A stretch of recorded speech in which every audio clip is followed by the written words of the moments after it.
Apa sih yang menjadi kekhawatiran gitu loh? Apa yang menjadi kekhawatiran dari S untuk tidak memberikan Ruben haknya untuk berkumpul dengan anak-anak ini?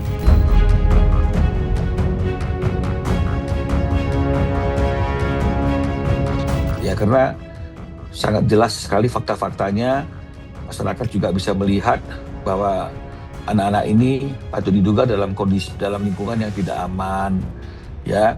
Karena anak-anak itu kan harusnya ada rasa rindu sama ayahnya.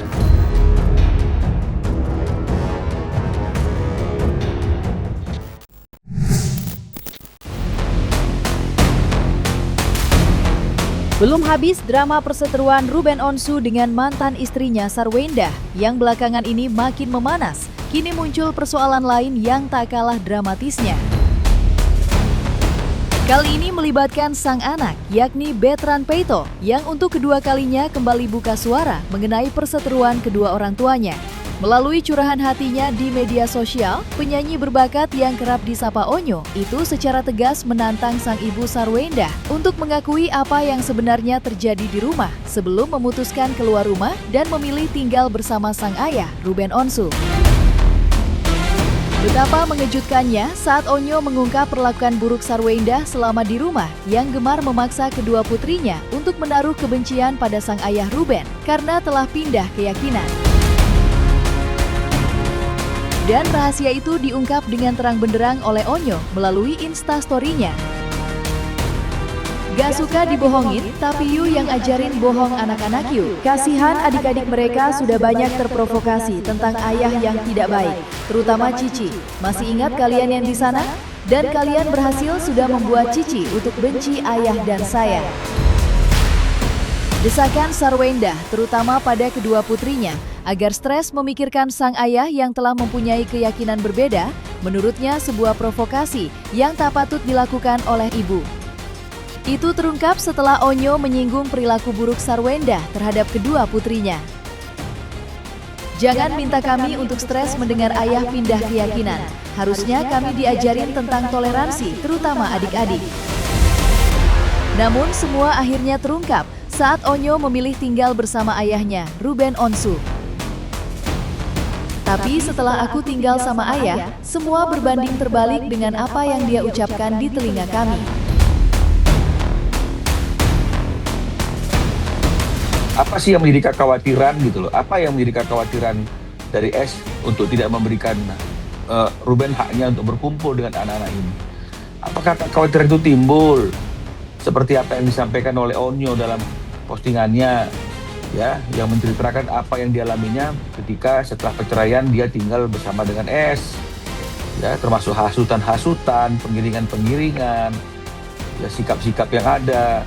Apa S khawatir kalau anaknya ini nanti berkumpul bersama Ruben selama 3 hari, lalu kemudian anaknya bercerita tentang apa yang terjadi, ya, bercerita seperti Onyo bercerita tentang adanya satu kondisi anak-anak dikondisikan, katanya kan kalau nggak salah baca saya di postingannya, untuk berpura-pura stres karena ayahnya mualaf dan hal-hal yang lain. Nah, jadi termasuk perilaku-perilaku yang ada di lingkungan itu. Apa itu yang menjadi kekhawatiran selama ini yang membuat S enggan untuk mempermudah anak-anak berkumpul bersama Ruben? Ya karena sangat jelas sekali fakta-faktanya, masyarakat juga bisa melihat bahwa anak-anak ini patut diduga dalam kondisi dalam lingkungan yang tidak aman, ya. Karena anak-anak itu kan harusnya ada rasa rindu sama ayahnya, ya. Ada rasa kangen sama ayahnya. Kalau kita lihat begitu dekatnya mereka bersama ayahnya, kan nggak mungkin dengan mudah saja langsung berbalik menjadi tidak ada rindu, tidak ada respect. Ini kan nggak mungkin.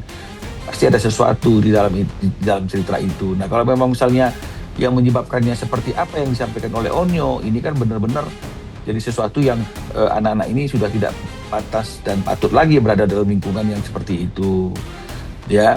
Karena harusnya anak-anak itu punya rasa rindu, ada rasa respect, dan orang tua yang ada dalam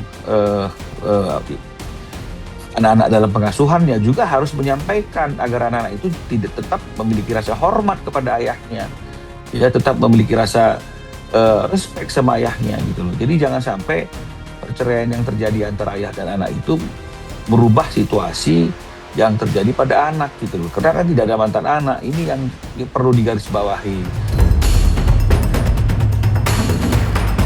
Betran Peito alias Onyo, siapa sangka sampai kini masih menyimpan rasa hatinya terhadap tantenya, adik Sarwenda, yang selama ini dipendamnya hingga tidak ada orang yang tahu jika Onyo pernah mendapat perlakuan tak menyenangkan, yakni dugaan kekerasan saat tinggal di rumah Sarwenda.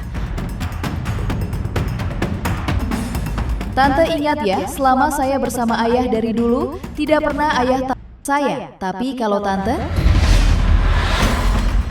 keluarga yang seharusnya melindungi, justru sebaliknya menjadi pelaku dugaan tindak kekerasan yang dialami Onyo. Ya, dalam pengakuannya, Onyo mengaku ditangkap oleh tantenya sendiri. Lantas, apakah dugaan kekerasan yang dialami Onyo akan melebar ke jalur hukum? Dan benarkah Minola Sebayang siap mendampingi Betran Peito ke kantor polisi?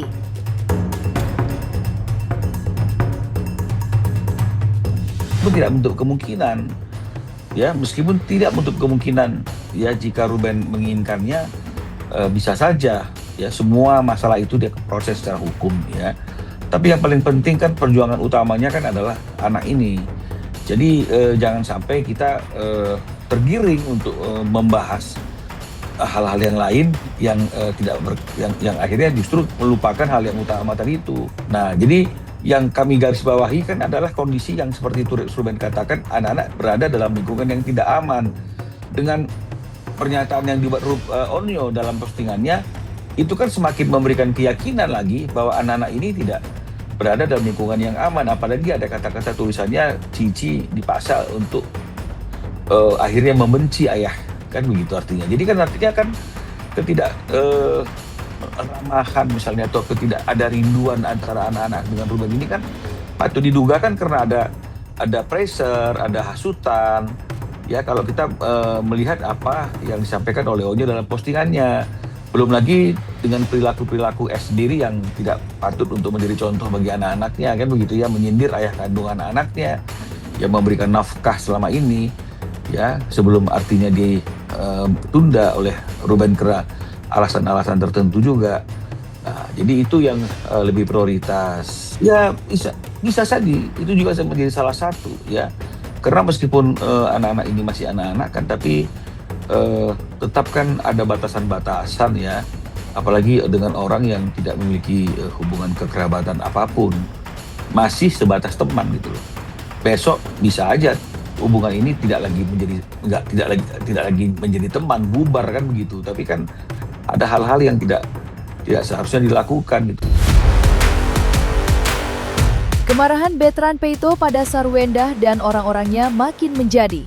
Itu terlihat saat Betran Peito alias Onyo tak sampai tega hati melihat kesedihan sang ayah yang sampai hari ini belum melihat kedua putrinya, Tania dan Thalia. Bagi Onyo, berbagai serangan yang dialamatkan pada Ruben merupakan satu tindak kasar yang tak pantas diterima Ruben Onsu, yang sampai hari ini terus berjuang demi dapat bertemu dengan anak-anaknya. Kini Onyo hanya berharap sang ibu dan orang-orangnya introspeksi atas apa yang dilakukan selama ini telah memisahkan hubungan ayah dengan anak-anaknya, dan itu tindakan yang tak pantas dilakukan oleh seorang ibu.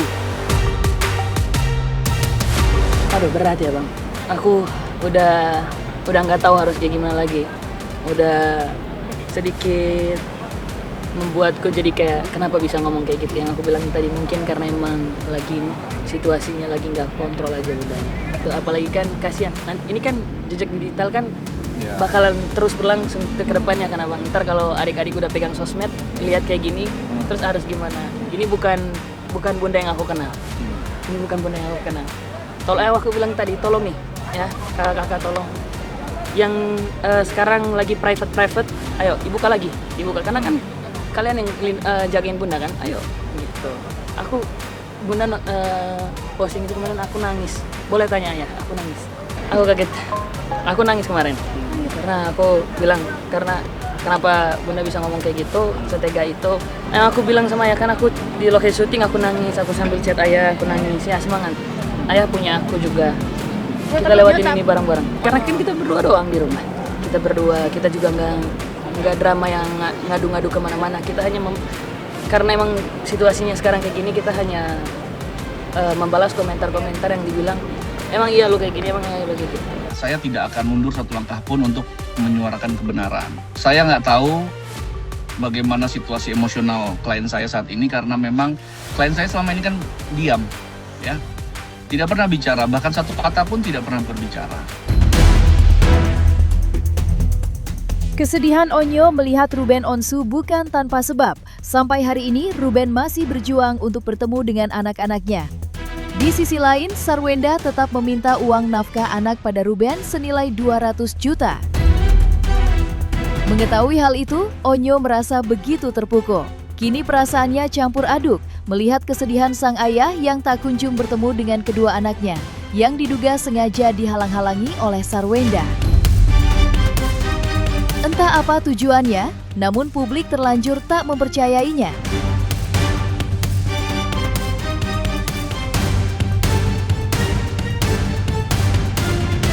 Dia galau, kalau dibilang galau, dia itu lagi butuh orang di mana dia harus dengar ceritanya. Dia mau ke siapa orangnya? Ke aku. Gitu. Makanya aku ada waktu sama dia. Aku sekarang sering setiap hari pasti ada waktu sama dia. Kayak aku sebelum aku kemarin ada syuting di dekat villa, syuting sinetron gue yang terbaru. Aku luangin waktu untuk sama ayah. Ya, ayo kita ngobrol yuk. Kita cerita-cerita apa yang ayah rasain sekarang, apa yang lagi ayah alamin sekarang gitu. Ayah yang kuat ya. Karena kalau kita bekerja di dunia entertain kan kita nggak setiap hari yang kayak maaf yang aku bilang tadi yang dibilang gitu. Kan karakter di TV kan emang kayak gitu. Kan karakter lucu-lucuan kayak gitu.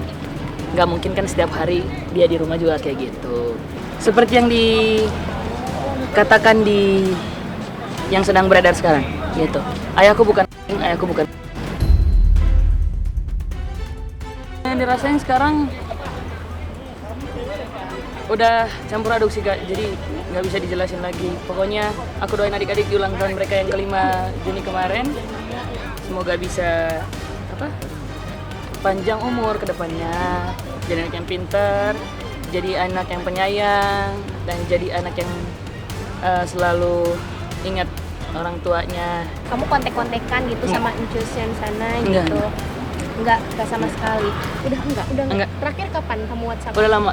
Kalau aku lebih ke udah semoga adik-adik bisa luangin waktu buat jalan sama aku dan ayah aja. Gitu. Dipentingin buat ayah.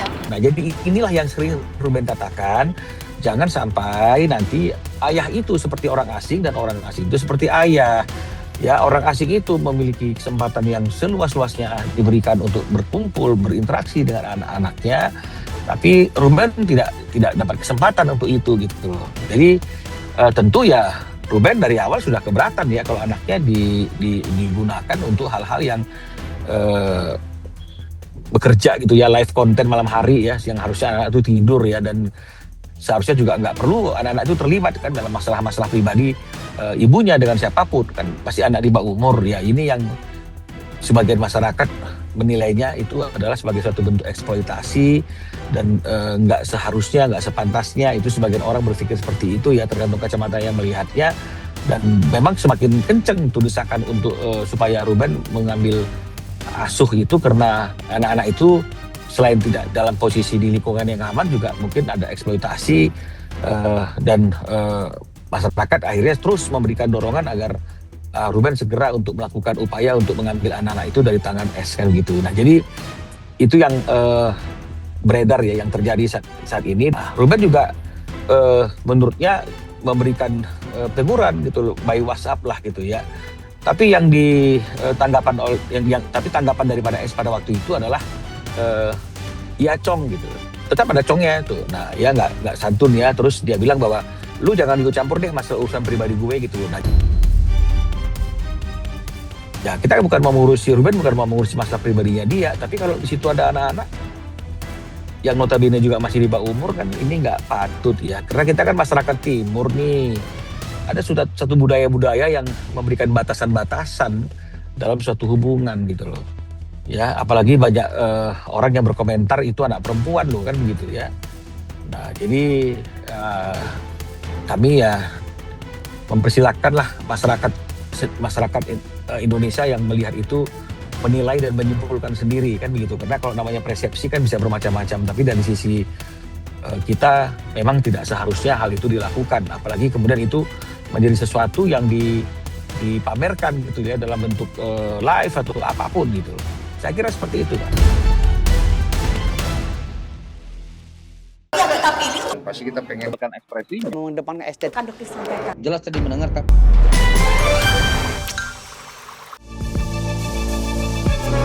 Dan jangan lupa untuk like, subscribe dan juga share channel YouTube Cumi Cumi.